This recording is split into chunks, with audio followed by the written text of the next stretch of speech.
صاحب ظاہر ہے پہلے تو عراق ہو دوسرے معاملات ہوں الزام لگتا تھا کہ مسئلہ تیل کا ہے، امریکی انتظامیہ کبھی نہیں مانتی تھی۔ ٹرمپ تو مان رہے ہیں وینزویلا کے کیس میں، مگر جو اماؤنٹ ہے وہ اتنا چھوٹا ہے، $2 ارب، یا پھر اگر یہ بھی کہا جا رہا ہے کہ اگر انفراسٹرکچر ڈیولپ بھی کرنا ہو، دنیا کے سب سے زیادہ ریزروز ہیں وینزویلا کے پاس، اس میں بھی بہت ٹائم لگے گا۔ کیا اپنی بیس کو سیٹسفائی کرنے کی کوشش کر رہے ہیں کہ میں نے جو وینزویلا میں کیا وہ کیوں کیا اپنی پولیٹیکل بیس کو، یا مقاصد کچھ اور ہیں؟ کیا سمجھ میں آ رہا ہے آپ کو؟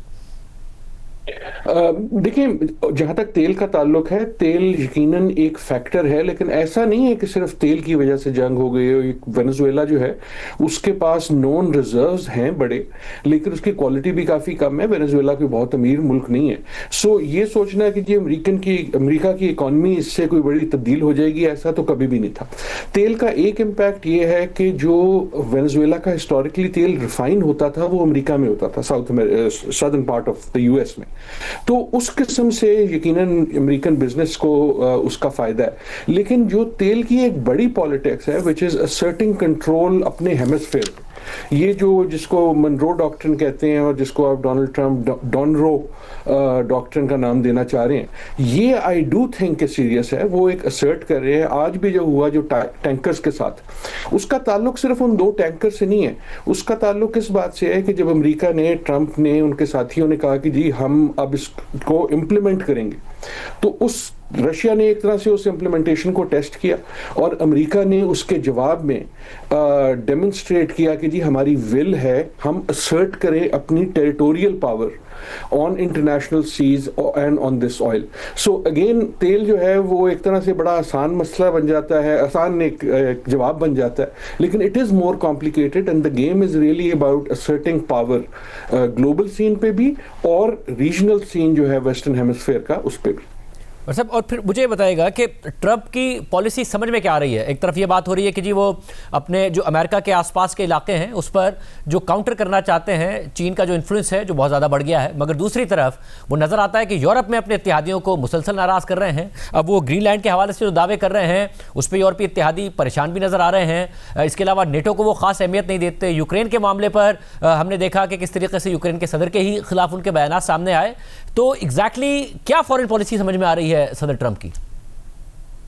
یار سچی بات یہ ہے کہ آئی تھنک ان کی فورن پالیسی کا کمال ہی ہے کہ وہ سمجھ نہیں آتی ہے۔ آئی ڈو ناٹ سے دس فیسیشیسلی، جس کو آپ کو یاد ہے او اینڈ شاک کا ایک لفظ آیا تھا جب عراق گئے تھے، اس کو آپ ٹرمپ والے جو ہیں وہ کہتے ہیں فلڈنگ دا زون، کہ اتنی ساری حرکتیں کرو چاہے وہ کانٹرڈکٹری ہوں کہ تمام دنیا جو ہے اس کنفیوژن میں رہے۔ سو اس میں میرے خیال میں کوئی بہت سمپل تھریڈ ڈھونڈنا اتنا آسان نہیں ہے۔ آئی تھنک اگر تھریٹ ہے تو وہ جو کہتے ہیں میک امریکہ گریٹ، اس کا ان کے لیے بین الاقوامی طور پہ مطلب یہ ہے کہ دنیا میں جو کچھ ہوگا that has to be for the benefit of the United States. I think یہ ایک اس میں کنسسٹنٹ چیز ہے۔ یو آر رائٹ کہ گرین لینڈ کا بھی اب بہت ذکر آ رہا ہے، کچھ نہ کچھ ایران کا بھی ذکر آنا شروع ہو گیا ہے، لیکن آپ دیکھیں آج اگین یہ جو آئل ٹینکرز سیز کیے گئے اس میں برطانیہ کی جو فوج ہے، سپوزڈلی اب خبریں یہ آ رہی ہیں کہ اس نے بھی اسسٹ کیا۔ سو یہ ملٹیپل لیولز گیم چل رہی ہیں آف کنفیوژن۔ فار ایگزامپل کہ برطانیہ اور فرانس نے کل جو ہے اعلان کیا کہ وہ شاید اپنے فوجی بوٹس آن دا گراؤنڈ بھیج دیں گے یوکرین میں۔ سو یہ جو تبدیلی آ رہی ہے، آئی ایم ناٹ شور کہ یہ ایسی ہے کہ ایک اسکرپٹ ہے ٹرمپ صاحب کے پاس جس کو وہ ایگزیکٹلی فالو کر رہے ہیں۔ آئی تھنک میجر گول یہ ہے، وہ جس کو میک امریکہ گریٹ کہتے ہیں، جس کا مطلب یہ ہے کہ اب تک امریکہ کا ان اے وے ویو پوائنٹ یہ تھا کہ اگر دنیا سٹیبل ہوگی تو وہ امریکہ کے لیے اچھا ہوگا، اس لیے ہم دنیا کو سٹیبل رکھیں گے۔ اب وہ بلیٹنٹلی یہ کہہ رہے ہیں کہ کام وہ ہونا چاہیے جس سے امریکہ کا ڈائریکٹ فائدہ ہو، چاہے وہ ٹیرفز ہو، چاہے وہ فورن پالیسی ہو، چاہے وہ گرین لینڈ ہو، and so on so forth. Greenland کا مسئلہ ایک میں آخری بات کہتا چلوں، آپ نے بالکل صحیح اس کو آئیڈینٹیفائی کیا، یہ یورپ کے لیے ایک بہت سیریس چیز بن گئی ہے۔ واٹ ہیڈ سیمڈ کچھ مہینے پہلے کہ اچھا یار ایک چھوٹا سا مذاق تھا، شاید ایک لطیفہ تھا، شاید وہ آپ کو نچ کر رہے تھے، پش کر رہے تھے، اب یہ لگنے لگا ہے کہ US جو ہے اور ٹرمپ اور ان کے ساتھی اس پہ شاید زیادہ سیریس ہوں، اور یہ نیٹو اور یورپ کے لیے ایک طرح سے ایک ایگزسٹینشیل ایشو بن جاتا ہے US یورپ ریلیشن شپ میں۔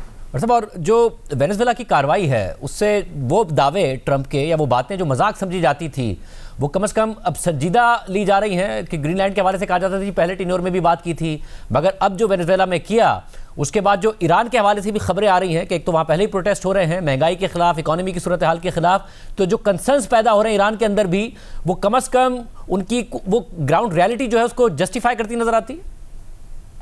جسٹیفائی کرے یا نہ کرے، ایک یہ چیز تو کلیئر ہو گئی ہے دنیا پہ اور تمام پاورز پہ کہ ٹرمپ صاحب مذاق بھی کریں تو اس کو مذاق نہیں لینا چاہیے، بیکاز چاہے آپ کو اسٹریٹجک ڈائریکشن نظر آئے یا نہ آئے، ہی از فلی کیپیبل آف امپلیمنٹنگ تھنگس جو لگتی تھیں کہ نہ انہونی، اور انہونی میں یاد رہے شہزیب، آپ کو یاد ہے جب ٹرمپ نے ایران پہ حملہ کیا اس کی نیوکلیئر انسٹالیشن پہ، میں اب بھی جب یہ بات کرتا ہوں تو آئی کین ناٹ بلیو کہ ہم یہ دیکھ چکے ہیں، بیکاز وہ اتنی بڑی ایک ان ایکسپیکٹڈ اور ان لائکلی موو تھی جو وہ کر بیٹھے.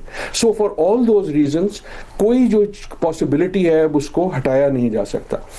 ایران یقیناً وینزویلا نہیں ہے.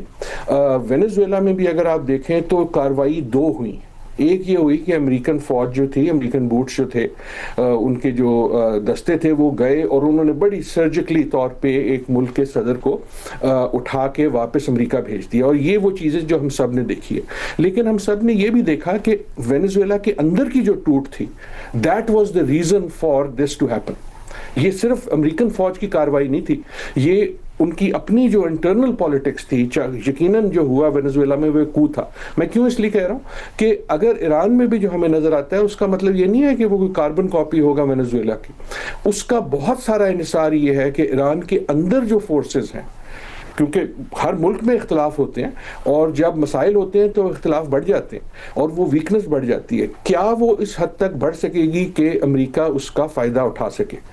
لیکن ایک چیز طے ہے کہ جو بہت سارے ایسے حربے جو ہم ازیوم کرتے تھے کہ سیریس نہیں ہیں، خصوصاً فوجی لحاظ سے، ملٹری لحاظ سے، they are now back on the table for every power.